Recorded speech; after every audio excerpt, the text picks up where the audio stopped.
Jesus na buong mahal, buhay natin siya kailanman.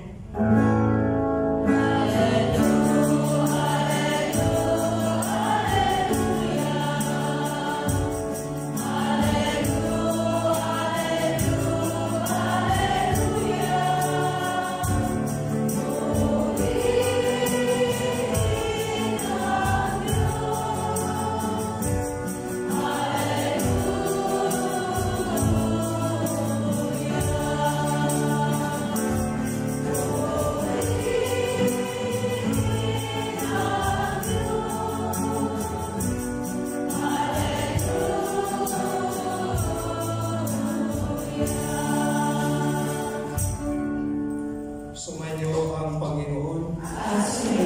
Ang mabuting balita ng Panginoon ayon kay San Marcos. Papuri sa iyo, Panginoon.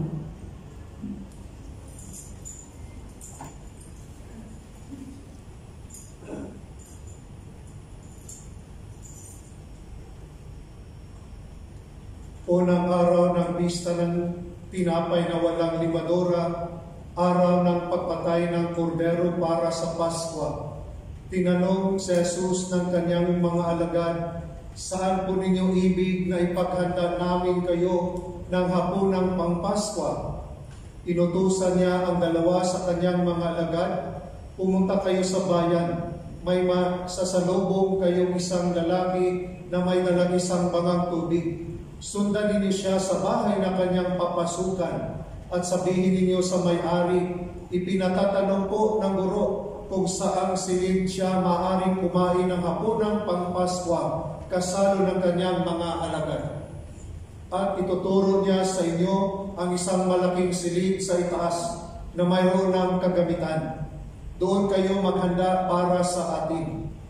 Nagtungo sa bayan ang mga alagad at natagpuan nga nila roon ang lahat gaya ng sinabi niya sa kanila. At inihanda nila ang hapunang pangpaskwa. Samantalang sila'y kumakain, dumampot ng tinapay si Jesus, at matapos magpasalamat sa Diyos, ay kanyang pinaghati-hati at ibinigay sa mga alagad. "Kunin ninyo, ito ang aking katawan," wika niya. Hinawakan niya ang kalis at matapos magpasalamat ay binigay sa kanila at uminom silang lahat. Sinabi niya, "Ito ang aking dugo ng tipan, ang dugong mabubuhos dahil sa marami.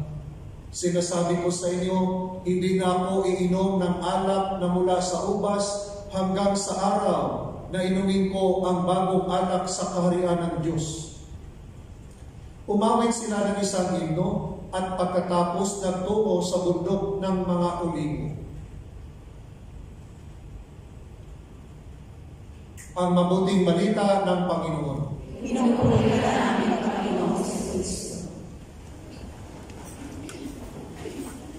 Ngayon pinagdiriwang natin ang dakilang kapistahan ng katawan at dugo ni Kristo. The solemnity of the body and blood of Christ. Sabi niya, kung tinanggap natin binyag, tayo ay naging bahagi sa katawan ni Kristo. Siya yung ulo, tayo ang katawan. That's why maganda ngayong pangako sa binyag, dahil kasama nito ng Jesus, siya yung ulo, yung katawan, may pangako, may hope, may pag-asa ng muling pagkabuhay. That's why bilang katawan ni Kristo, bilang simbahan, tayo ay pilgrim church. Naglalakbay lang tayo. Ang papuntahan natin, kanyang kaharian. At sabang naglalakbay dito sa sanlibutan, kailangan natin ng spiritual na pagkain. At ito nga sa banal na Eucharistia, sinasabi dito sa ating Ebanghelyo, samantalang sila'y kumakain, dumampot ng tinapay si Jesus, at matapos magpasalamat sa Diyos, ay kanyang pinaghati-hati at ibinigay sa kanyang mga alagad. Kunin ninyo ito ang aking katawan. Ito ang aking dugo. Hindi sinabi, ito ay simbolo ng ito ang aking katawan. Anong kinuha ni Jesus? Anong dinampot niya? Tinapay. Pero sinabi niya, ito ang aking katawan.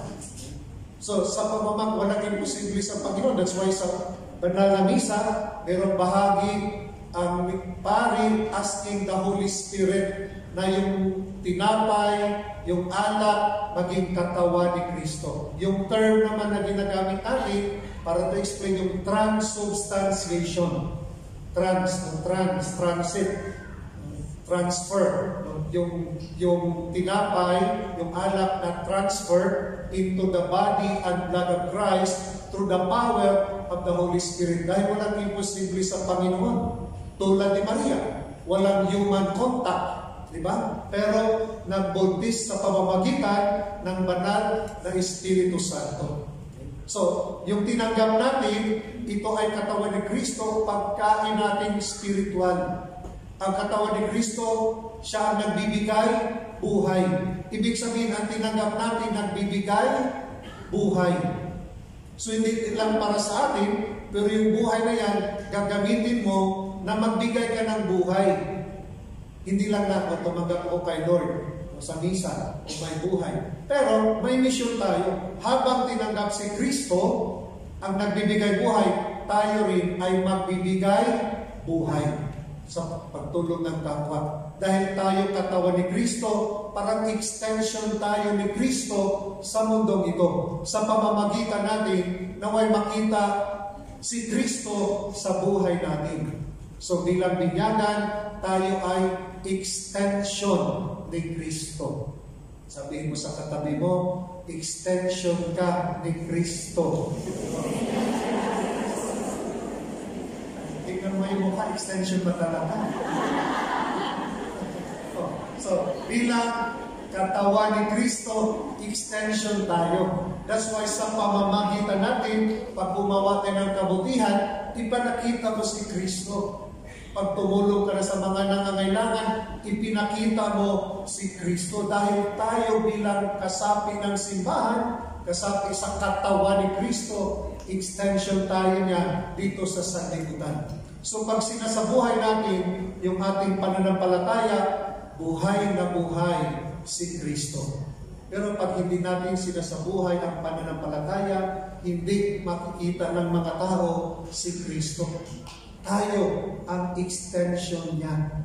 Pag gumawa ka ng kabutihan, makikita si Kristo. That's why sa Banal na Eucharistia, sinasabi dito sa unang pagbasa, parang pakipagtipan, covenant. Diba si Moses gumawa ng altar, at ang ginawa ni Moses, pumatay siya ng tupa, at yung dugo, kalahati ng dugo, saan inilagay? Kung nakikinig tayo, sa altar. Actually, ito yung tinutukoy doon sa New Testament, yung Kalbaryo. Yung altar offering, di ba? Doon sa Kalbaryo, ino-offer ni Kristo, ni Jesus, ang buhay niya. He shed His blood para sa ating kaligtasan. Di ba? Saan ang kalating dugo? Saan iniligay ni Moses? Ginawa bang dinuguan? Saan iniligay ni Moses? Sa mga tao, binasikat. Okay? So parang may covenant na He shed His blood, na ino-offer para tayo rin. Part ng blood, He shed His blood, na maligtas tayo. That's why ang banal na misa, parang ito yung i-covenant na hindi na tayo slave. Diba? Sabi ni Jesus, you are no longer slave, but you are my friends. Parang sinabi Lord, mga pangyaw ka na tayo, pangyaw. Ha? Hindi na tayo slave, hindi na tayo alipin sa kasalanan dahil sa Kalbaryo. Tinubos na tayo sa Kalbaryo. He shed His blood para sa ating kaligtasan.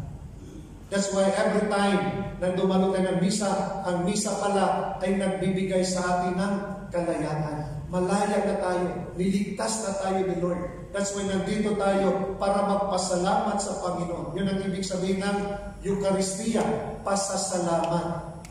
Pagpunta natin dito, pasalamat ka muna kay Lord. Hindi lang ang complain, ang hingi. Pasalamat ka kay Lord. Salamat sa pagmamahal. Niligtas mo ako, Lord. Sa pamamagitan ng dugo mo, Lord, through your blood, you redeemed me. Salamat, Lord. Pero Lord, may problema ako, Lord. Pero pasalamat ka muna kay Lord. Tayo hindi marunong magpasalamat. Hingi ka agad. Tingnan mo, pag nagpapasalamat ka, tapos nag-pray ka, ibigay ni Lord. Hindi binigay, tapos, kasi palaging hindi mo nagpasalamat mo na tayo. That's why yung misa, yung blood, no, para ipagtipan. Di ba sa Pilipinas, no, yung sa Bohol, yung kay Miguel Lopez de Legazpi, at saka si Katuna, di ba yung blood compact, pacto di sangre, blood compact, di ba? For friendship, the Spanish at yung mga Pilipino. Ganun din sa misa, di ba? May blood, parang blood compact, inaalay na ni Jesus ang buhay niya para sa ating kaligtasan. Kasi yung banal na misa, ito yung maghatid sa atin ng ating kalayaan.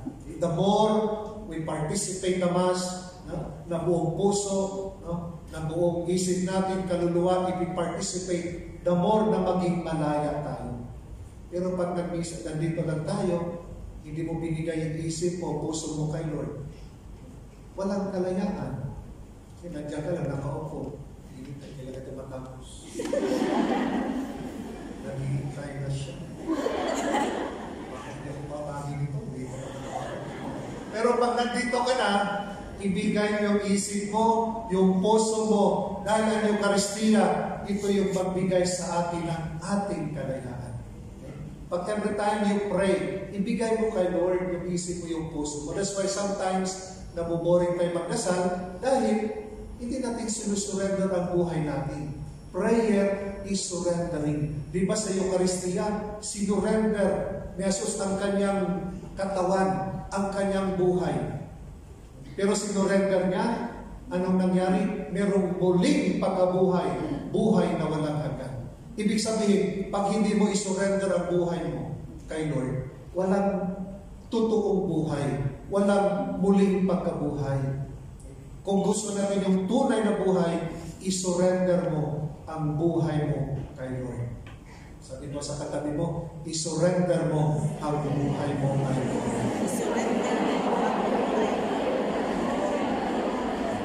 Pag sinusurrender natin yung buhay, ibig sabihin, sundin natin siya. Diba? Yung pagbabago. Sundin natin siya na so yung mga tao, sabi ng mga tao, sa unang pagtangdugog ito, na siyang katibayan, na pagkatipan, sabi na, susundin namin ang lahat ng utos ng Panginoon. Pag sumusurrender pala na kay Lord, susundin natin yung kanyang banal na utos. So sa ating banal na Eucharistia, as we celebrate the solemnity of the body and blood of Christ, we're reminded, sabi niya, tayo ay naging bahagi sa katawan ni Kristo. At siya yung ulo. At bilang katawan ni Kristo, tayo ay extension ni Kristo sa mundong ito. That's why ang mission natin habang tumanggap tayo sa banal na Eucharistia, itong nagbibigay buhay, tayo rin ang tumanggap, dapat magbigay buhay. Hindi maninira ng ibang buhay. Magbibigay buhay.